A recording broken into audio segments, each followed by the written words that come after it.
Call on Members' Order of the Day number 1. Sale and supply of alcohol, exemption for RNZRSA clubs from special licensing requirements for Anzac Day Amendment Bill, first reading.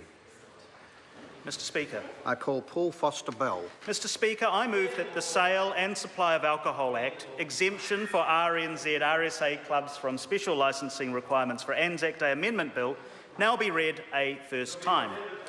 This very simple bill creates an exemption for RSAs from trading hour restrictions under the Sale and Supply of Alcohol Act 2012 and local alcohol policies where these may also apply.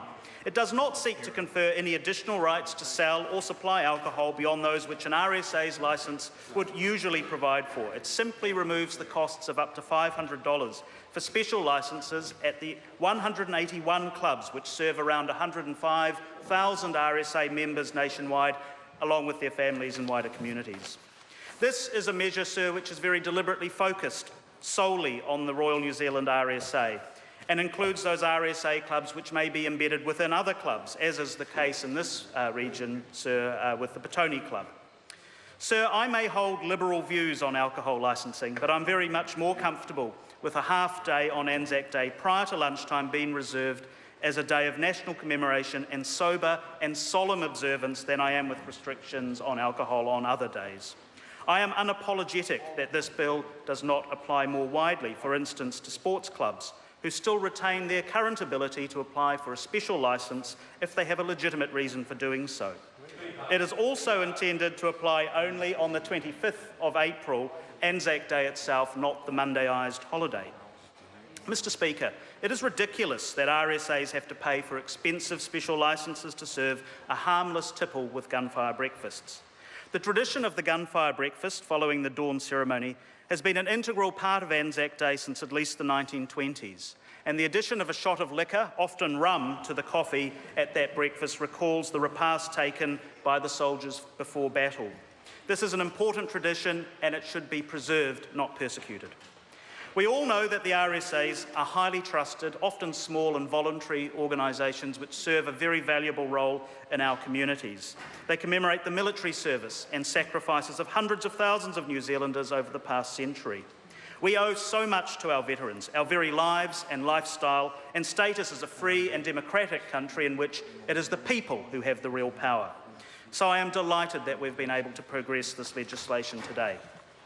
I want to put on record my thanks to other parties for their cooperation on this sensible and timely bill. In particular, can I thank Chris Fa'afoy, Trevor Mallard and Chris Hipkins, James Shaw and David Clendon, Clayton Mitchell and Barbara Stewart, Peter Darn Marama Fox and David Seymour for their agreement and advocacy within their own parties so that this bill could be passed through a slightly abbreviated process to help RSA clubs save costs this year rather than waiting for another 12 months.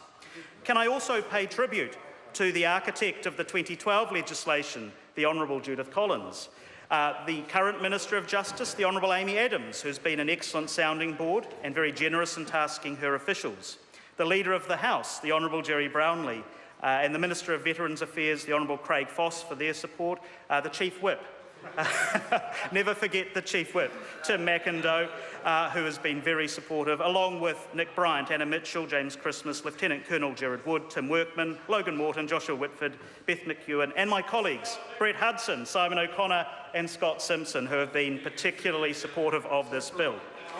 I would also like to note, sir, that this bill has been strongly supported by the Royal New Zealand Returned and Services Association, and when it was drawn last year, they had expressed a hope that it would pass in advance of Anzac Day this year. Sir, 2016 is the centennial of the RSA, so this bill makes a very welcome 100th birthday present for one of our most valued institutions. I'd like to acknowledge Bruce Johnston, the President of the Karori RSA, where I'm proud to be a member, along with Nancy MacDonald and Rick Stephen, who ensure that I remember to submit my membership renewal each year. I'd like to thank David Mosier, the Chief Executive, and also Grant Maris, the Business Manager at the RSA, as well as their entire team at their national office who have assisted. And finally, Mr. Speaker, I want to concede that there were some drafting errors with the original bill. It did not take into account that RSAs operate predominantly under club licences, so I intend to table a supplementary order paper which I've had some assistance in preparing from Parliamentary Council and the Ministry of Justice at the committee stage to correct deficiencies in this bill. Apart from those small tweaks, sir, I think it is an otherwise necessary and practical measure, and I commend it to the House.